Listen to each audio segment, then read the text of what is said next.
Rapid action battalion RAB forces এখন যে তার প্রতিষ্ঠা লগ্ন থেকে অপরাধ দমন এবং নিয়ন্ত্রণ আইন শৃঙ্খলা রক্ষার পাশাপাশি মানবিক কার্যক্রম সবসময় কিন্তু আপনার দেশের আভ্যন্তরীণ নিরাপত্তা আইন শৃঙ্খলা রক্ষা অপরাধ দমন এবং নিয়ন্ত্রণে প্রশংসনীয় ভূমিকা পালন করে আসছে।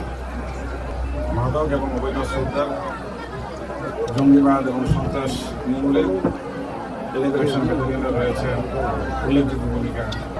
আজকে মাননীয় প্রধানমন্ত্রী শেখ হাসিনার নেতৃত্বে দেশ সর্বোন্নত দেশ থেকে উন্নয়নশীল দেশে পরিণত হয়েছে। অন্যতম কারণ হচ্ছে যে আমাদের দেশের যে আইন শৃঙ্খলা রক্ষা এবং স্থিতিশীলতা বজায় ছিল, এবং সেই জায়গাটাতে আমরা এই যে উন্নয়নের যে অগ্রযাত্রা, সেখানে র্যাব মাননীয় প্রধানমন্ত্রীর নেতৃত্বে এবং তার দক্ষ প্রাজ্ঞ এবং দূরদর্শী নির্দেশনা আমরা কাজ করে চলছি। আমরা আজকে এখানে সুনামগঞ্জে এসেছি, এটা বন্যা দুর্গত এলাকা। এই এলাকাতে আমরা মূলত যে আপনারা যেটা জানেন যে এই ধরনের প্রাকৃতিক দুর্যোগ হলে ওখানে কিছু নিরাপত্তায় কিছু ইস্যু তৈরি হয়।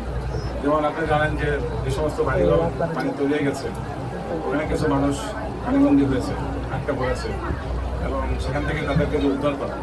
আপনারা দেখেছেন যে এখানে একটা মোবাইল মেডিকেল ক্যাম্প দেখেছেন, আমরা মোবাইল চিকিৎসা দিয়ে যাচ্ছে। আপনি জানেন এই ধরনের যখন কোথাও বন্যা দুর্গত এলাকায় পানি যখন সরে যায়, তখন মানে পানি পাইতে বেশ কিছু রোগের উদ্ভব হয়, যেটা ডায়রিয়া, চর্মরোগ।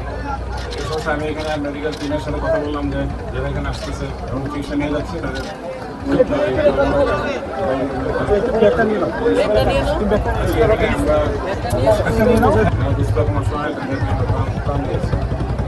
বঙ্গবন্ধু শেখ মুজিবুর রহমান সবসময় অসহায় এবং দুস্থ এবং দুর্বলদের সবসময় পাশে থাকবেন, তাদেরকে সাহায্য সহযোগিতা।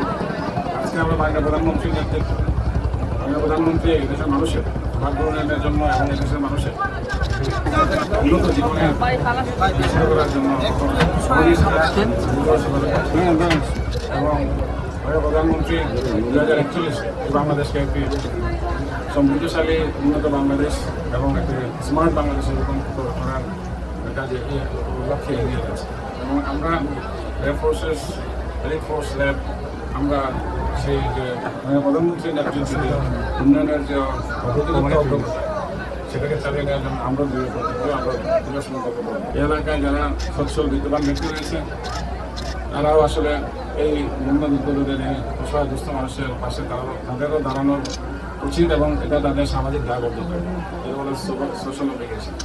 এই সামাজিক দায়বদ্ধতা থেকে যেখানে যার অবস্থান থেকে প্রত্যেকেই আমরা যদি এই বন্যা দুর্গতদের পাশে দাঁড়াই, তাদের আজকে যে সাময়িক যে সংকট তৈরি হয়েছে এখানে, সেটা নিরসন হবে এবং একদিন এখানে ঠিকই সুন্দর এবং সচ্ছল এবং স্বাভাবিক পরিবেশ ফিরে আসবে।